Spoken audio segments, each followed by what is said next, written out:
पायल मलिक ने किया big boss OTT से बाहर आकर बहुत ही बड़े-बड़े खुलासे। पायल मलिक बिग बॉस ओटीटी से बाहर हो चुकी हैं। उन्होंने कहा कि ऑडियंस ने उन्हें बहुत प्यार और सपोर्ट किया, लेकिन वो घर वालों की वजह से बाहर हुई हैं।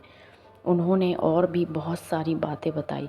उन्होंने कहा कि कृतिका को अपने किए पर बहुत ही ज़्यादा पछतावा होता है, लेकिन ऐसा नहीं है। कब तक हम तीनों यही बात लेकर आगे चलेंगे। अब हम तीनों एक ही रिश्ते में बंधे हुए हैं। अगर अरमान मेरी ही साइड लेगा तो शायद कृतिका को भी बुरा लगेगा। मैं ये बात समझती हूँ, इसलिए उसे दोनों की ही साइड लेनी पड़ती है। लेनी भी चाहिए, क्योंकि उसने 2-2 शादियाँ खुद ही की हैं, तो उसे दोनों रिश्ते निभाने चाहिए। रिपोर्टर ने पायल से पूछा, क्या उन्हें अपनी फैमिली की याद नहीं आती? पायल ने कहा, 13 साल हो गए, आज तक उन्होंने किसी से कोई बात नहीं की। बीच में कई बार ऐसे मोड़ आए जहां उन्हें अपनी फैमिली की बहुत ज़रूरत पड़ी, लेकिन वो मजबूर थी। उन्होंने गलती ही ऐसी की कि वो अपनी फैमिली से बात नहीं कर पाई। उन्होंने बताया, अब मैं खुद एक पेरेंट्स बन चुकी हूँ, हमारे घर में 4 बच्चे हैं, तो मुझे लगता है कि मैंने बहुत बड़ी गलती की। अपने ही बारे में सोचा, अपने प्यार के बारे में सोचा और सब कुछ छोड़कर चली आई अरमान के पास। अरमान ने भी उसे धोखा दिया। उसके होते हुए उसने पायल की ही दूसरी बेस्ट फ्रेंड से, कृतिका से शादी कर ली चुपके से, वो भी पायल को बिना बताए।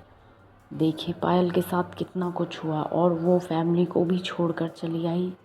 तभी भी वो अपनी फैमिली से बात नहीं कर पाई, ना ही अपना दुख अपनी फैमिली के साथ शेयर कर पाई। उसने बोला, जब इंसान प्यार में होता है तो सही या गलत समझने की शक्ति उसके अंदर नहीं होती है। उसे लगता है कि हाँ, उसने बहुत बड़ी गलती की। वो कहती है, जो गलती उसने की वो और ना ही करे तो अच्छा है। मैंने सिर्फ अपने ही बारे में सोचा, अपने प्यार के बारे में सोचा, अपने रिश्ते के बारे में सोचा, माँ बाप के बारे में कुछ भी नहीं सोचा। उसने कहा कि उससे बहुत बड़ी गलती हुई जब वो इतनी बुरी हालत में थी कि उसके घर में उसका पति उसी की सौतन ले आया। तभी भी इस बुरे वक्त में भी वो अपनी फैमिली से बात नहीं कर पाई। देखिए किस तरीके से फूट फूट कर रोई पायल मलिक। पायल ने कहा, बिग बॉस ओटीटी 3 से बाहर निकला उनके लिए बहुत बड़ा शौक है। उनसे पूछा गया कि उनसे कमज़ोर कंटेस्टेंट घर में इस टाइम पर कौन है जो बाहर आ सकते थे। उन्होंने कहा, शायद दीपक चौरसिया जी, क्योंकि उनकी तबीयत कुछ ठीक सी नहीं रहती, तो शायद वो बाहर आ सकते थे और मैं उनसे ज़्यादा बेटर वहाँ पर अच्छा खेल सकती थी। लेकिन उन्होंने कहा, कोई बात नहीं, मुझे इस बात का कोई दुख नहीं है।